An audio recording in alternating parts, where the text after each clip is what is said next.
Listen up, because you are not going to want to miss what comes next. And if you're sitting there scrolling in the USA or the UK thinking this is just another ordinary story, let me stop you right now and say this. Hit that subscribe button, turn on the bell, and don't even blink, because what you're about to hear is not just a story, it's a life-changing roller coaster about pride, prejudice, power, and the shocking twist that proves you never know who you're dealing with. So if you love stories where the underdog flips the script and the arrogant get exposed, this is your moment to lock in. Stay till the end, and make sure you subscribe, because what starts as a simple, bad hotel check-in becomes an unforgettable saga of humiliation, justice, and triumph, and you will not want to miss a single second of it. Now, let's dive into the story of a woman who was mocked, dismissed, and underestimated, only for the entire hotel to realize she was the very last person they should have messed with. It all began on a rainy Friday evening in the heart of downtown Chicago, the kind of night where the wind whipped against the windows and neon signs flickered against the wet pavement, and inside the gleaming glass doors of the Emerald Crown Hotel, one of the city's so-called luxury gems, a drama was about to unfold that no guest, no staff member, and certainly not the smug manager standing behind the polished mahogany front desk could have ever anticipated, because that manager, a man named Charles Garrison, had made it a habit of sizing up people in seconds. He could look at someone's clothes, their luggage, their shoes, even the way they walked, and decide in his own arrogant mind whether they were worth treating with respect or whether they should be brushed off like lint on his suit jacket. And this Friday, when the glass doors slid open and a tall black woman stepped in, carrying nothing more than a small overnight bag and wearing a travel-worn coat, Charles smirked without hesitation, convinced she was just another bargain hunter who had found a coupon online for one of their cheapest, nearly windowless economy rooms in the back wing of the hotel, the kind of room they usually reserved for last-minute guests or airline vouchers. But what Charles didn't know, and what no one in the lobby could possibly have guessed, was that this woman, named Drive Naomi Ellison, was not just a tired traveler looking for a bed for the night. She was a highly successful entrepreneur, the quiet CEO of a multi-million-dollar international real estate group, a woman who had been traveling incognito after weeks of stressful negotiations overseas, and who had deliberately chosen this hotel not because she needed luxury but because she wanted to test how they treated ordinary guests before deciding whether to include them in her company's next investment portfolio, which would involve recommending luxury stays to high-profile clients. So as Naomi stepped up to the desk, Charles leaned forward with his fake smile, his eyes scanning her bag and her shoes, dismissing her in an instant, and he said in a voice dripping with condescension, "Yes, can I help you with something? Our economy rooms are around the corner, but I should warn you, they're very basic, so if you're expecting anything more, you'll be disappointed." And a few people standing nearby in the lobby snickered at the way he said it, already sensing his tone, but Naomi simply placed her ID on the counter and calmly replied, "I booked a room for tonight. Confirmation should be under Ellison," her voice steady, polite, betraying nothing of who she really was. And Charles, rolling his eyes, tapped on his keyboard, pulled up her reservation, and saw she had indeed booked the cheapest available option, the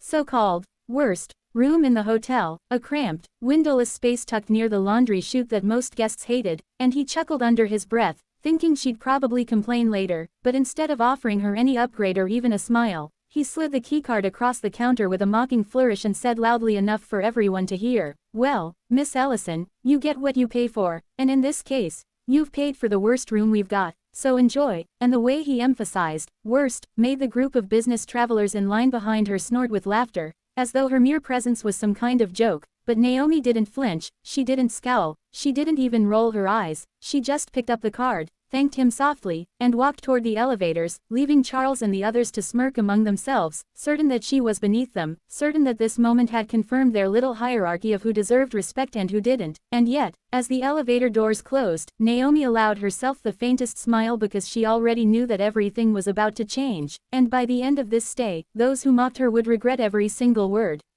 By the next morning, after a restless night in the cramped and stuffy worst room of the Emerald Crown Hotel, a room with peeling wallpaper behind the headboard, a humming vent that never quite shut off, and a mattress that sagged in the middle like a tired sigh, Naomi Ellison awoke not angry, not defeated, but curious, because while most guests would have stormed down to the front desk demanding a refund or at least a transfer to something better, Naomi was playing a longer game, one that required patience and careful observation. And as she sat at the tiny desk sipping the stale complimentary coffee packet from the in-room machine, she pulled out her leather-bound notebook and began jotting down notes, not about her own comfort, but about everything she had experienced so far, from the smirk on Charles's face when he mocked her, to the way the housekeeping staff had barely nodded at her in the hallway, to the snide whispers she overheard from the business travelers in the lobby who had laughed at her check-in, notes that, unbeknownst to anyone, would later form part of a detailed report she would present not only to her own board of directors but potentially to an international hospitality review body that carried serious weight in the industry.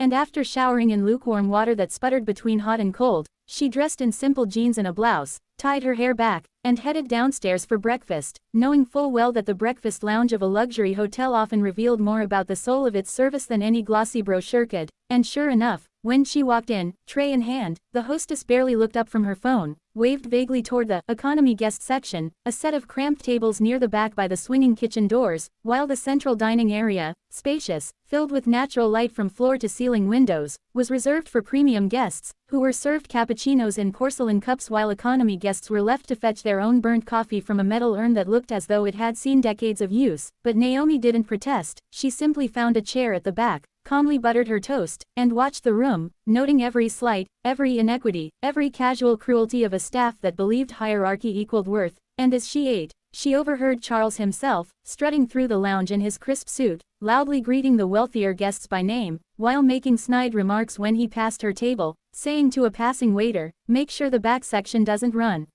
out of paper napkins. You know how frugal types get when they think they're missing out." His words landing like little barbs designed to provoke, but Naomi did not bite. She simply smiled faintly, making a note in her book, and that composure, that calm quiet strength, was unsettling to some of the staff, though they could not quite say why, because most people who had been spoken to like that would have bristled, snapped back, or left in tears. But Naomi radiated something different, an authority so understated it felt dangerous, though none of them yet realized how dangerous. And later that day, as Naomi decided to explore the hotel's spa and wellness wing, curious to see if economy guests were treated any differently there, she was intercepted at the door by a young receptionist who, flustered, explained that access was reserved for premium clients only, her eyes flicking nervously toward Naomi's plain clothes as though that alone were justification. And when Naomi simply asked, "Even if I pay for the service?"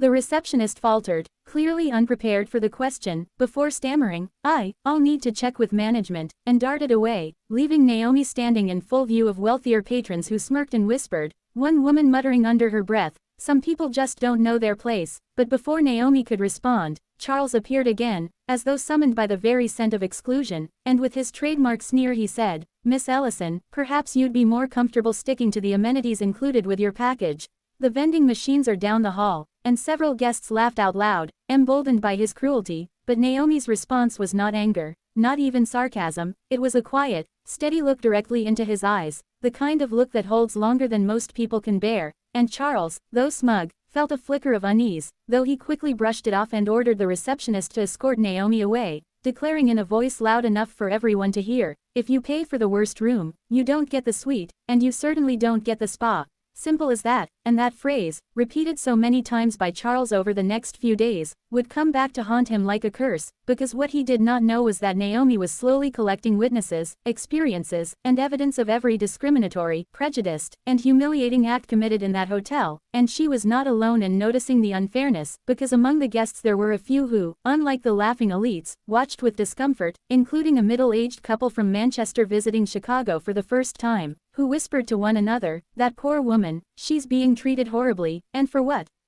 Just because she didn't pay for the top room." And another quiet observer, a young intern working at the hotel named Maria, who had seen firsthand how Charles bullied not only guests but also staff, felt her conscience stirring as she saw Naomi take notes instead of breaking down. And by the second evening, when Naomi returned to her room to find her luggage deliberately rifled through and her toiletries, accidentally, spilled by housekeeping, she knew without doubt that this was not random incompetence but targeted hostility. Yet she still did not complain, she simply documented it all. And late that night, as she sat in that suffocating little room, she opened her laptop, connected to the weak Wi-Fi, and sent a quiet email, not to the hotel, not to the booking agency, but to her personal assistant overseas, instructing her to prepare the first phase of what Naomi called the reveal, a series of steps that would, in time, expose the Emerald Crown Hotel not only for its shabby treatment of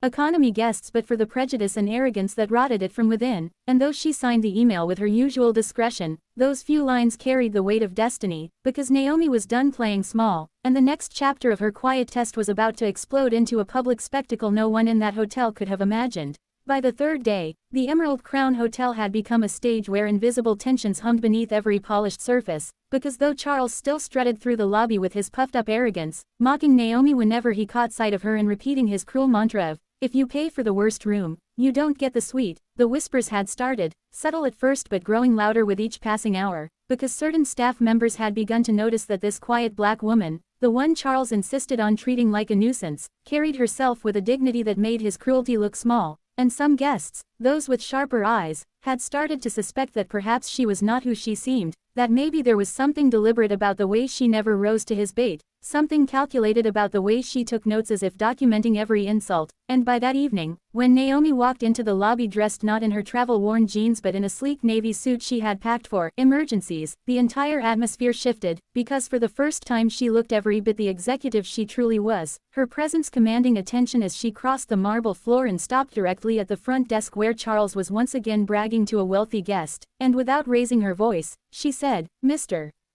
Garrison, I'd like to request a meeting with the hotel's general manager," and Charles, smirking in front of his audience, replied loudly, "You?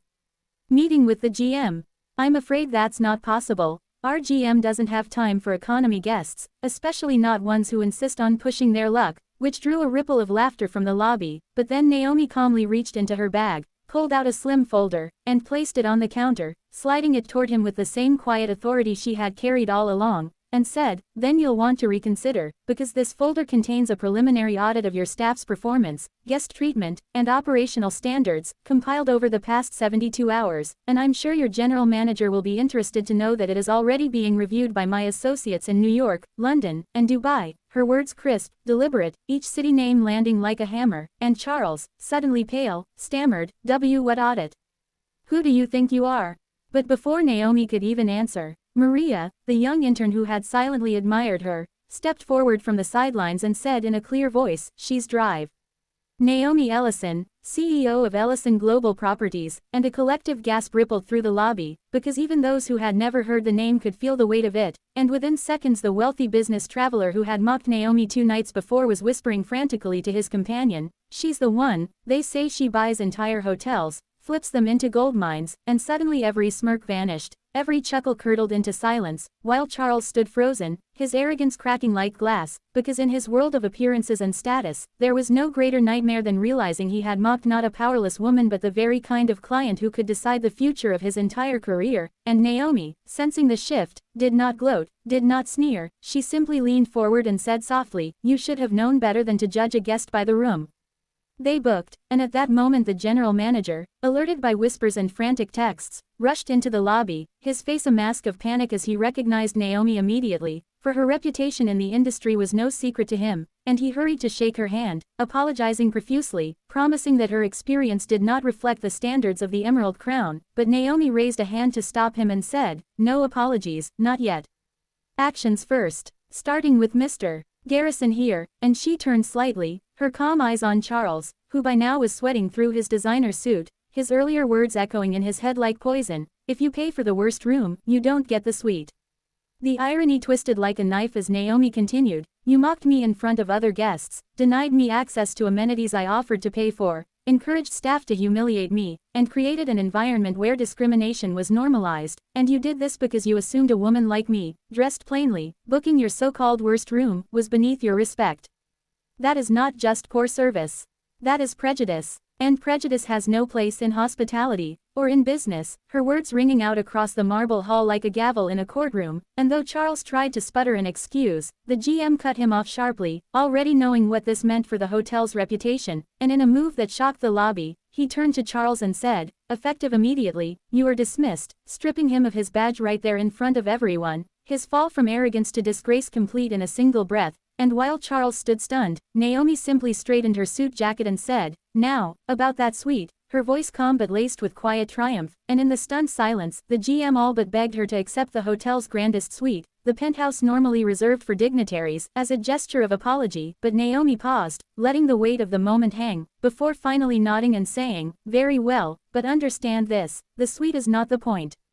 The point is that every guest, whether in the smallest room or the largest, deserves respect," and with that, she accepted the keycard, the same way Charles had once mocked her with one, but now the entire lobby watched in awe as the card was placed in her hand like an offering, and she walked toward the elevator, her quiet grace more powerful than any victory speech, while behind her, the whispers erupted again, this time not mocking but reverent, stories already being spun of how the woman who had been mocked as paying for the worst room, had, in the end, taken the suite, not because she demanded it, but because she had earned the respect no one could deny. And as she entered the penthouse, overlooking the glittering Chicago skyline, Naomi allowed herself the faintest smile, knowing that the test was complete, the lesson had been delivered, and somewhere in the city below, Charles would forever remember the day he mocked the wrong woman, the day his words were turned back on him, the day the black woman he thought beneath him walked away not humiliated, but triumphant, her dignity intact, her legacy untouchable, and her message clear. Respect is not about the room you pay for, but the humanity you bring to the person standing before you.